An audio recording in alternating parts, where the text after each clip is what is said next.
Fala, gente, como que vocês estão? Um prazer enorme estar com vocês aqui novamente para a gente conversar um pouco mais sobre aquilo que Deus tem para os nossos corações. Isso é bom demais saber.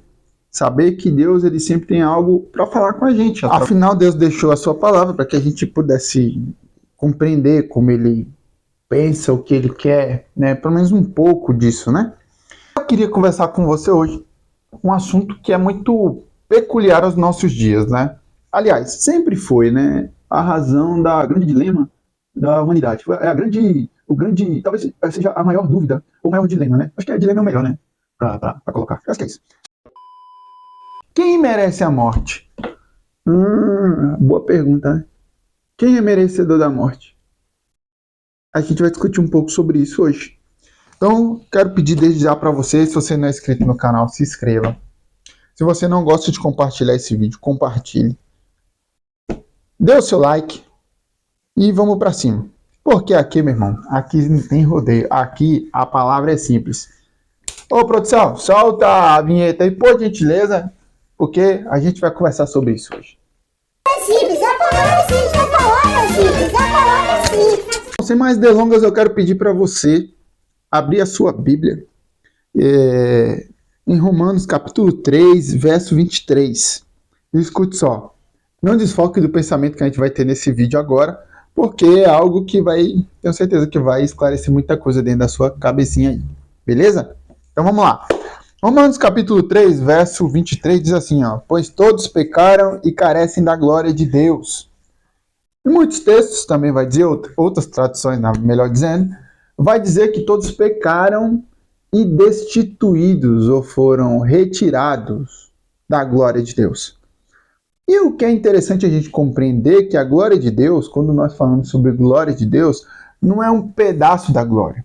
Porque quando Deus ele se apresenta a nós, ele não se apresenta pela metade. Ele se apresenta na sua totalidade, na sua essência, de como ele é, santo, justo, bondoso, eterno, enfim. Ele se apresenta na sua totalidade. E quando esse texto diz que todos pecaram e foram destituídos ou carecem da glória de Deus, esse texto está querendo dizer o quê? A Bíblia diz que, eu vou postar o texto aqui, que o salário do pecado é a morte. E quando a gente fala de pecado, a gente fala de desviar daquilo que foi proposto no início. Ou seja, a gente tinha um alvo para acertar. A gente não acerta esse alvo porque a gente peca, a gente erra o tempo inteiro esse alvo. E Deus nos criou para ser imagem e semelhança dele. E talvez esse seja o nosso problema em compreender que a morte não é merecimento na visão humana, mas é um castigo que Deus deu para o homem. Então, se todos pecaram, todos, sem exceção, todos pecaram. E se todos pecaram, o que cabe a gente entender? Se todo mundo pecou, logo o salário de todos é a morte. Isso aí. Todos nós somos merecedores da morte. Alguns vão mais cedo, outros mais tarde, não sabemos o tempo de vida que temos. A única certeza que quando nascemos é que um dia vamos partir para a eternidade. E é algo que assombra muita gente, porque quem é materialista ou acredita apenas nessa vida, não no pós-morte, acredita que depois da morte não existe vida, tem um grande problema, um grande complexo com a morte, porque quando morre, acabou. Quando morre, acabou, a matéria se desintegra, a mente vai embora. Só que a Bíblia diz que haverá um juízo final. E se existe um juízo final, é porque existe uma vida após essa vida. E é muito importante a gente se atentar a isso, porque quando a Bíblia está falando de morte aqui, desse desligamento, né, de alma, né, e de corpo, né, porque o espírito representa a vida. Ao homem cabe morrer uma vez só, e volte ao pó da terra, e o espírito volte a Deus que o deu. O que é o espírito? O espírito não é mais do que o fôlego de vida. O espírito faz parte de quem Deus é. Deus ele deu pra gente esse fôlego de vida, porque se não fosse o espírito, nós não teríamos vida. Essa é a verdade. O espírito é aquilo que nos impulsiona a viver, é aquilo que nos traz vida ao ser humano. Porque sem o Espírito, a gente não teria vida.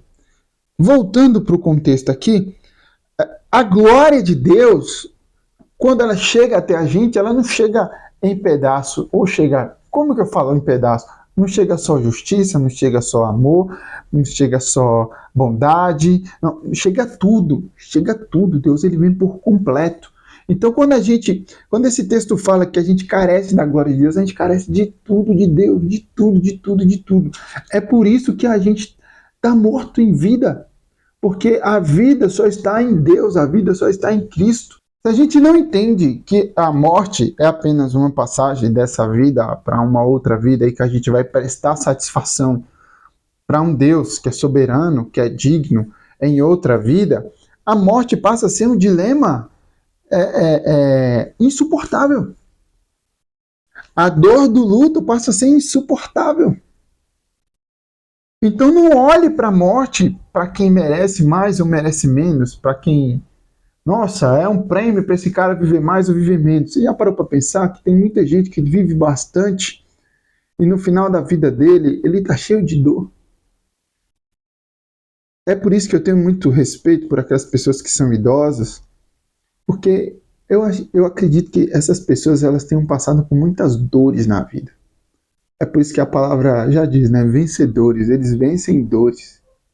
As pessoas vencem dores, a vida é assim, é um ciclo. Dor atrás de dor e a gente vai vencendo dor atrás de dor. Até chegar o dia da nossa morte. Até chegar o dia do encontro com o nosso Criador.